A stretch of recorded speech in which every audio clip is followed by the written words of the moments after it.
When I was a kid, I used to like to watch episodes of Perry Mason and Matlock. I don't know if you're familiar with these shows, my age notwithstanding. These shows were all the same, if you really think about it. The characters changed, the plots were different. But the punchline of all of them was somebody standing up in the courtroom usually, often in the back, and bursting out saying, "No, I was there. It was him. He did it." And then there would be a shot of Matlock or Perry with a kind of knowing look, like they knew it all along. My friends who are attorneys tell me this almost never happens in real life. But up until the turn of the 20th century, eyewitness testimony, eyewitnesses, the ones who say, "I saw him, he was there," were the gold standard in truth when it came to courts of law. If somebody stood up in court and swore on a Bible that they saw you do it, you were pretty much toast. It was over.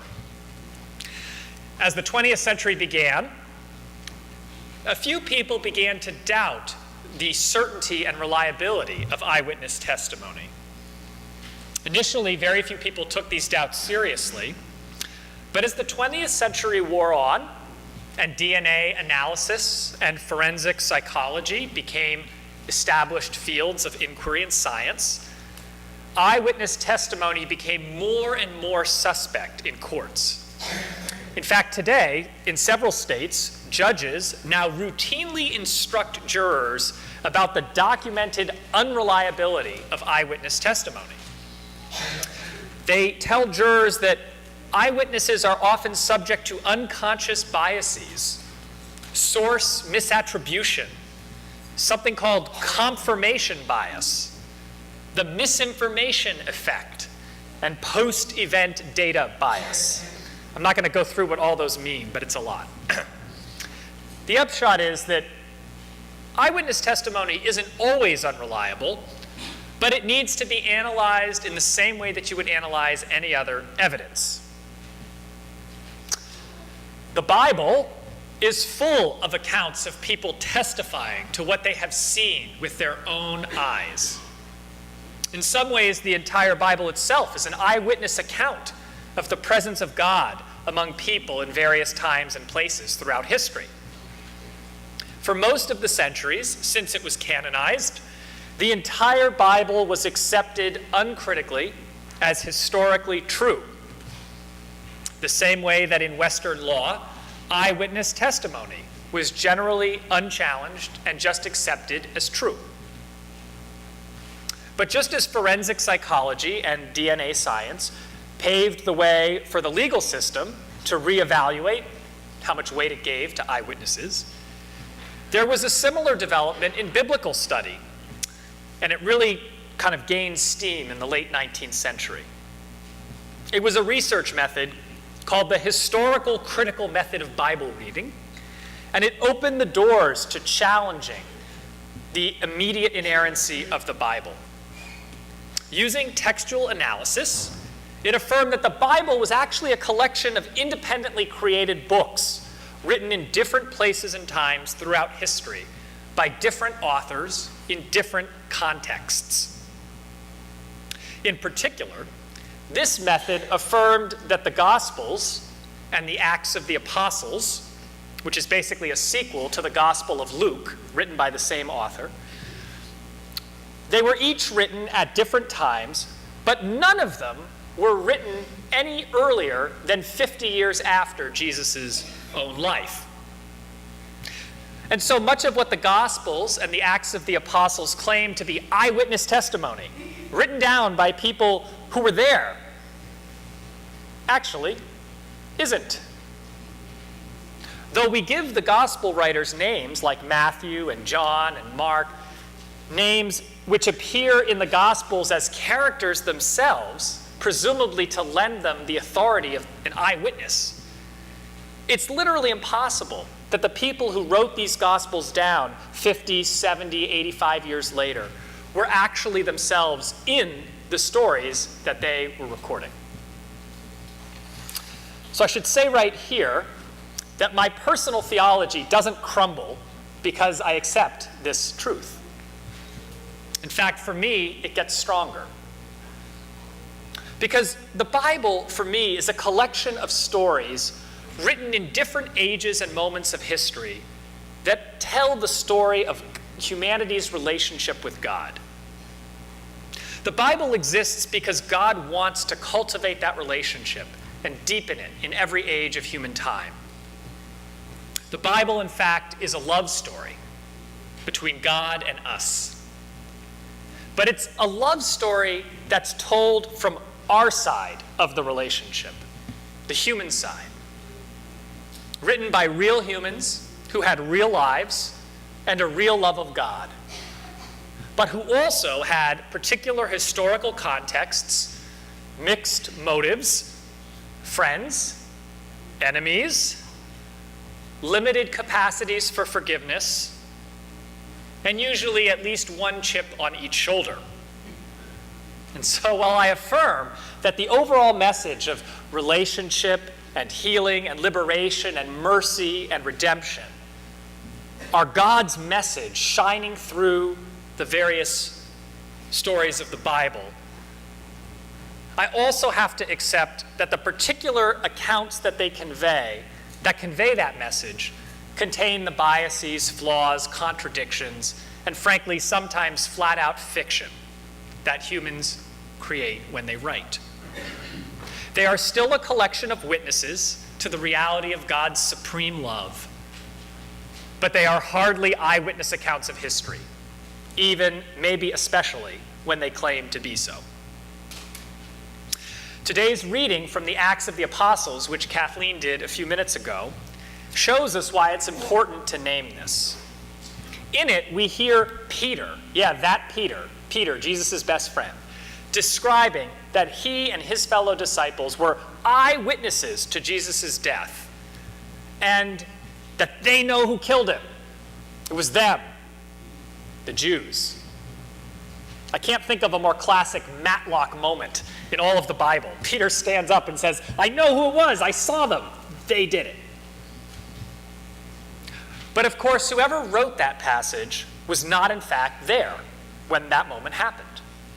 That person did not in fact see Peter watching the crowd before Pilate, if Peter himself was even there.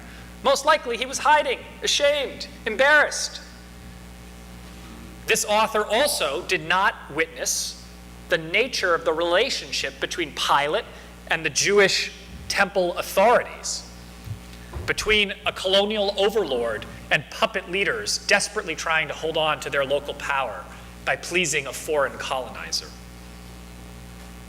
And even more biasing than what this author did or did not see is what he or she did see in the decades between the year 33, when Jesus' death happened, and the year that this account was probably written, which was likely around the year 100. In those 70 years, a lot happened. A lot happened that changed how people perceived the events from 70 years previously. Tensions between the temple Jews and the community of Jews who proclaimed Jesus as Messiah were getting worse in that time, not better. Jewish-Roman relationships were rocky to begin with, but the destabilizing conflicts within the Jewish community were making things even worse between Jews and the Romans. As a result, the Jewish leadership, as the first century was ending, became more hostile to newly forming Christian communities. And these emerging Christian communities began attracting both Jews and non-Jews, or Gentiles. And that caused the Jewish leadership to reject them even more. This sense of rejection that these emerging Christians around the year 100 were feeling from Jewish communities clearly colored how they wrote down the stories about Jesus' death. These emerging Christians need to both remain under the radar screen from the Roman authorities, and their sense of feeling victimized and rejected by the Jewish communities of which they had formerly been a part led to increasingly stronger anti-Jewish language in the New Testament, particularly around the question of who killed Christ. And so we hear Peter saying today again, in words written 70 years after it happened, that he was there and he saw it was the Jews. They did it. This passage and several others like it elsewhere in the New Testament inappropriately and incorrectly blame the Jews for murdering Christ. They inscribe into the voices of some of our most beloved spiritual ancestors words that would cause incredible violence and death for hundreds and hundreds of years. We cannot accept those words at face value. We cannot just accept their witness as literally historically true, because we know how far away from the truth of God's love these words have taken us throughout history.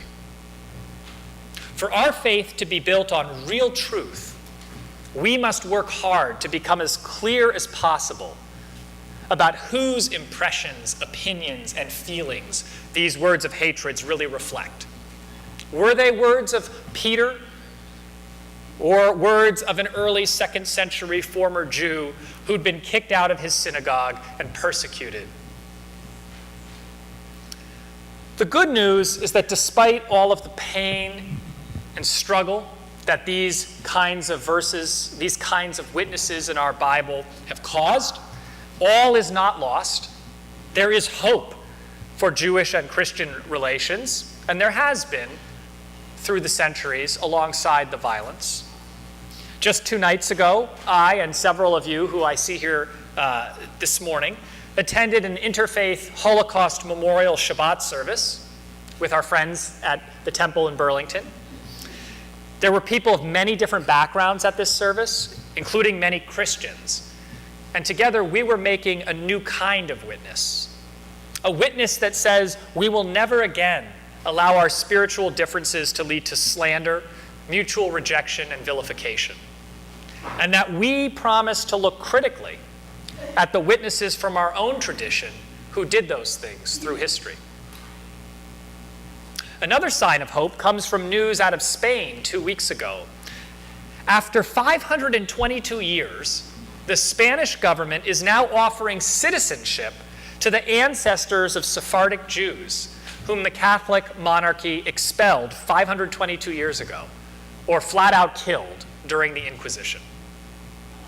These expulsions and murders often took place because of eyewitness reports, people saying that certain Jews who claimed to have converted to Catholicism were continuing to secretly practice their Judaism.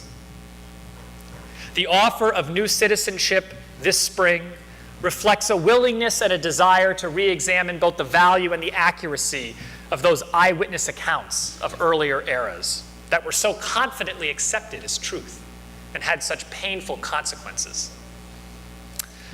We can each be a part of creating the repair between Christians and Jews that is needed because of centuries of reliance on faulty eyewitnesses. But to do so requires that you and I together think critically about how our lives will witness to Christ.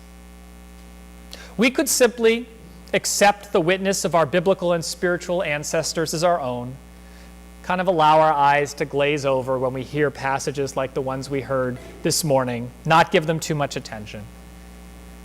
If we choose this path, I'm pretty sure we will fall again into patterns of unconscious bias.